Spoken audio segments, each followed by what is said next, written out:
26 ವರ್ಷಗಳ ನಂಬಿಕೆ, ಲಕ್ಷಾಂತರ ಸಂತೋಷದ ಮದುವೆಗಳು. ಕನ್ನಡ ಮ್ಯಾಟ್ರಿಮನಿ ಡೌನ್ಲೋಡ್ ಮಾಡಿ. ಏನು ಮಹಾರಾಷ್ಟ್ರದ ಪಶ್ಚಿಮ ಘಟ್ಟದಲ್ಲಿ ನಿರಂತರವಾಗಿ ಸುರಿಯುತ್ತಿರುವ ಧಾರಾಕಾರ ಮಳೆ ಹಿನ್ನೆಲೆಯಲ್ಲಿ ಬಾಗಲಕೋಟೆ ಜಿಲ್ಲಾದ್ಯಂತ ಇರುವಂತಹ ಏನು ಜಲಮೂಲಗಳಿಗೆ ಜೀವಕಳೆ ಬಂದಿದೆ ಅಂತಾನೆ ಹೇಳ್ಬೋದು. ಅದಕ್ಕೆ ಸಾಕ್ಷಿಯಾದಂತಹ ದೃಶ್ಯವನ್ನ ನಾವು ಮೊಟ್ಟ ಮೊದಲಿಗೆ ತೋರಿಸ್ತಾ ಇದ್ವಿ. ಇಲ್ಲೇನು ಕಾಣ್ತಾ ಇರುವಂತಹ ದೃಶ್ಯವನ್ನ ನಾವು ನೋಡೋದಾದ್ರೆ ಇದು ಬಾಗಲಕೋಟೆ ಜಿಲ್ಲೆ ಜಮಖಂಡಿ ತಾಲೂಕಿನ ಚಿಕ್ಕಪಡಸಲಗಿ ಅಂತ ಏನು ಗ್ರಾಮ ಇದೆ, ಆ ಗ್ರಾಮದ ವ್ಯಾಪ್ತಿ ಪ್ರದೇಶದಲ್ಲಿರುವಂತಹ ಕೃಷ್ಣಾ ನದಿಯ ಒಂದು ರೌದ್ರ ರಮಣೀಯವಾದಂತಹ ದೃಶ್ಯ. ಯಾಕಂತಂದ್ರೆ ಈ ಒಂದು ನದಿ ಬಗ್ಗೆ ಹೇಳೋದಾದ್ರೆ ಕೇವಲ ಒಂದೆರಡು ಮೂರು ದಿನಗಳಿಂದ ತುಂಬಾನೇ ನೀರಿಲ್ಲದೆ, ಒಂದು ಹನಿ ಕೂಡ ನೀರಿಲ್ಲದೆ ಸಂಪೂರ್ಣವಾಗಿ ಖಾಲಿಯಾಗಿತ್ತು. ಇಡೀ ನದಿ ಒಂದು ರೀತಿ ಬರಡು ಭೂಮಿ ಅಂತಾಗಿತ್ತು. ಯಾಕಂದ್ರೆ ಅಷ್ಟರ ಮಟ್ಟಿಗೆ ಆ ನೀರು ಇಲ್ಲಿ ಏನು ಕಾಣ್ತಾ ಇರಲಿಲ್ಲ.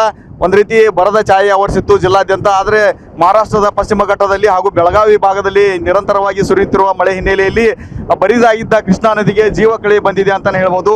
ಆ ನಿಟ್ಟಿನಲ್ಲಿ ತುಂಬಾನೇ ವಿಸ್ತಾರವಾಗಿ ವಿಶಾಲವಾಗಿ ಹರಿಯುತ್ತಿರುವಂತಹ ಒಂದು ಕೃಷ್ಣಾ ನದಿಯ ದೃಶ್ಯ ಇಲ್ಲಿ ಕಂಡು ಬರ್ತಾ ಇರುವಂತದ್ದು. ಈಗಾಗಲೇ ದೃಶ್ಯದಲ್ಲಿ ನಾವು ತೋರಿಸ್ತಾ ಇದೀವಿ.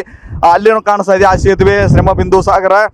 ಆ ಒಂದು ಶ್ರಮಬಿಂದು ಸಾಗರ ಬ್ಯಾರೇಜ್ ಕೂಡ ಏನು ಮುಳುಗಡೆ ಹಂತಕ್ಕೆ ಬಂದು ತಲುಪಿರುವಂಥದ್ದು. ಅದರ ಜೊತೆಗೆ ಆ ಒಂದು ಸೇತುವೆ ಮೇಲ್ಗಡೆ ನಿಂತ್ಕೊಂಡು ಏನು ಮೀನುಗಾರರು ಬಲೆಯನ್ನು ಹಾಕಿ ಮೀನು ಹಿಡಿಯುವಂಥ ಕೆಲಸಕ್ಕೆ ಬಂದಿದ್ದಾರೆ. ಅದರ ಜೊತೆಗೆ ಆ ಜನರು ಏನು ಬರಿದಾಗಿದ್ದಂತಹ ನದಿಗೆ ನೀರು ಬಂತ ಅಂತ ಹೇಳ್ಕೊಂಡು ಅದನ್ನು ನೋಡೋದಕ್ಕೂ ಕೂಡ ಸಾಕಷ್ಟು ಸಂಖ್ಯೆಯಲ್ಲಿ ಜನರು ಇಲ್ಲಿ ಬರ್ತಾ ಇರುವಂಥದ್ದು ದೃಶ್ಯವನ್ನು ಕೂಡ ಇಲ್ಲಿ ನಾವು ತೋರಿಸ್ತಾ ಇದ್ದೀವಿ. ಅದ್ರ ಜೊತೆಗೆ ಇನ್ನೊಂದು ಭಾಗದಲ್ಲಿ ನಾವು ತೋರಿಸ್ತಾ ಇದ್ದೀವಿ. ಈಗಾಗಲೇ ಹರಿದು ಬರ್ತಾ ಇರುವಂತಹ ನದಿ ಈ ಒಂದು ಸೇತುವೆ ಏನಿದೆ, ರಸ್ತೆ ಸೇತುವೆ, ಇದು ಜಮಖಂಡಿಯಿಂದ ವಿಜಯಪುರಕ್ಕೆ ಸಂಪರ್ಕ ಕಲ್ಪಿಸುವಂಥ ಸೇತುವೆ, ಕೃಷ್ಣಾ ನದಿಗೆ ಅಡ್ಡಲಾಗಿ ಕಟ್ಟಿರುವಂಥ ಸೇತುವೆ.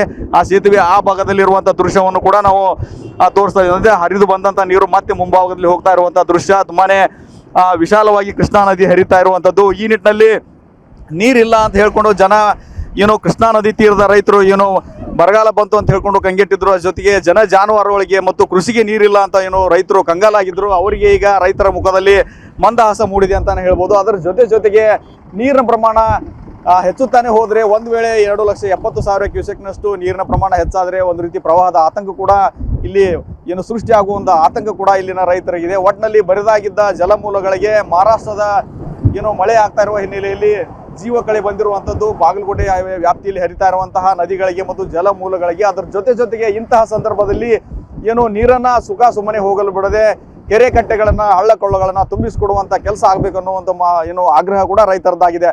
ಕ್ಯಾಮ್ರಾಮನ್ ಬಾಪು ಜೊತೆ ರವಿ ಮೂಕಿ, TV9 ಬಾಗಲಕೋಟೆ. 26 ವರ್ಷಗಳ ನಂಬಿಕೆ, ಲಕ್ಷಾಂತರ ಸಂತೋಷದ ಮದುವೆಗಳು. ಕನ್ನಡ ಮ್ಯಾಟ್ರಿಮನಿ ಡೌನ್ಲೋಡ್ ಮಾಡಿ.